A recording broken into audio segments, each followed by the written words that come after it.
Picture this. You are standing on the showroom floor, looking at a brand new $30,000 liter class motorcycle. The paint is deep, the engine cases are polished. The spec sheet says 180 horsepower, titanium valves, forged pistons. And you are thinking, for $30,000, this thing must be built like aerospace hardware. Here is what nobody on that showroom floor will tell you. The actual engine, the machined metal that converts fuel into motion inside that beautiful casing, cost the manufacturer somewhere between 22 and 25% of the sticker price. That includes everything: castings, forgings, tolerances, assembly, and testing. Everything else goes to the frame, electronics, dealer freight, marketing spend, and corporate margin. And the engine is the one place on the bike that buyers never actually look inside.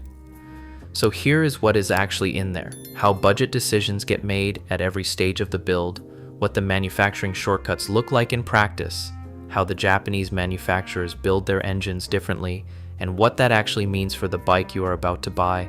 And please subscribe if this video is helpful. An insider who left the power sports industry after working directly with a major manufacturer confirmed in a documented forum post that production cost on most retail motorcycle units runs at roughly 1/4 of the suggested retail price. At $30,000, that means the manufacturer builds the entire motorcycle for approximately $7,000 to $8,000 before dealer freight and markup. The dealer takes roughly 10% of the retail price as margin. Freight, setup, and documentation add several $100s more. Marketing, research and development amortization, and corporate overhead account for another significant portion.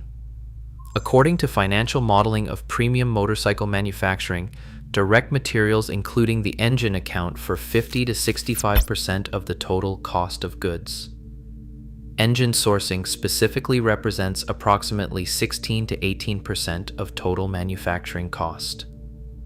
On a $7,000 manufacturing cost, that means the entire engine, every casting, every forged part, every machined surface, every seal and bearing costs somewhere between $1,100 and $1,400 to produce. That is the budget the engineering team is working within. Everything that follows is a decision made inside that number. Open the engine cases on any motorcycle, and what you are looking at are aluminum die castings. The question is what kind and what was done to produce them. Die casting is the standard process for motorcycle engine cases across the entire industry.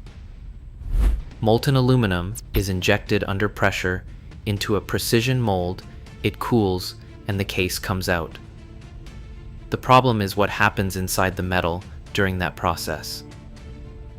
During investment casting, porosity levels in the finished part typically range from 1 to 5% according to documented engineering analysis of aluminum die casting processes.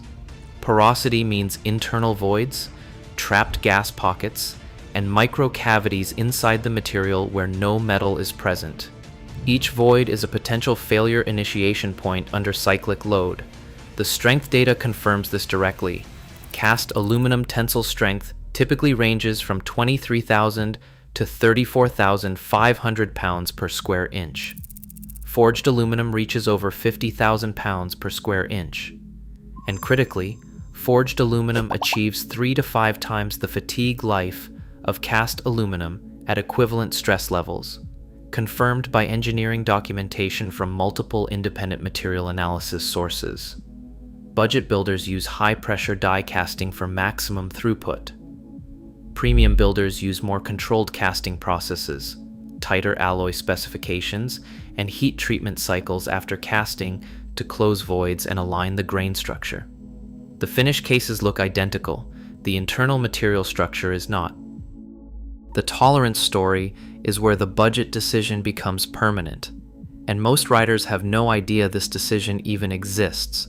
The oil film between a piston ring and the cylinder wall is approximately 3 microns thick, the size of a bacterium, confirmed by a General Motors study cited by the Society of Automotive Engineers. That 3-micron film is all that stands between controlled lubrication and metal-on-metal contact at 8,000 revolutions per minute. The piston must expand correctly as the engine heats from cold start to operating temperature. Too loose and the piston slaps the bore, driving vibration into the crank and bearings. Too tight and the piston scores the bore before it fully warms. Getting this right requires two things: tightly controlled piston dimensions from the casting process, and cylinder bores machined to the specified tolerance range for that piston. Budget manufacturers source cast pistons. Cast pistons have higher coefficients of thermal expansion variation because the casting process produces dimensional variation between parts. Premium manufacturers use forged pistons. The forging process compresses the grain structure, eliminates internal voids, and produces a part with more predictable dimensional characteristics and higher fatigue resistance. A piston that is out of specification by a few thousandths of an inch is undetectable to a buyer on a test ride. The consequences show up at 60,000 miles when bore wear is uneven, oil consumption climbs, and compression begins dropping in specific cylinders. Here is the benchmark that separates a philosophy from a marketing claim. During the development of the original Honda CB750, confirmed directly by Cycle World in their 1969 road test, Honda engineers subjected the engine pistons to 200 hours of running at 70% power at 6,000 revolutions per minute, followed by 20 hours of sustained full throttle operation at 8,500 revolutions per minute. That is not a prototype test. That is the standard the production piston design had to survive before a single unit shipped. On the modern production line, Honda's quality assurance process includes running every completed motorcycle through a dynamometer test before it leaves the assembly floor. According to a documented factory quality assurance thread from Honda's production facility, bikes move through the dyno cycle approximately every 30 seconds. Every single unit gets started and run through its operating range before it ships to a dealer. The Japanese Big Four manufacturers, Honda, Yamaha, Kawasaki, and Suzuki, share documented engineering principles: conservative tolerances, overbuilt components, and standardized platforms tested across regions and conditions. The result is a documented track record of engines surviving well beyond 100,000 miles with routine maintenance. Budget manufacturers do not run every unit through a dyno. They pull a sample. The difference between 100% testing and sample testing is the difference between knowing every engine shipped meets spec and knowing that most of them probably do. This is what shows up on the lift when the engine is apart. The first thing mechanics describe is bearing journal surface finish. Premium manufacturers specify the honing pattern on bearing journals to a tight surface roughness specification that determines how quickly the oil film establishes on startup.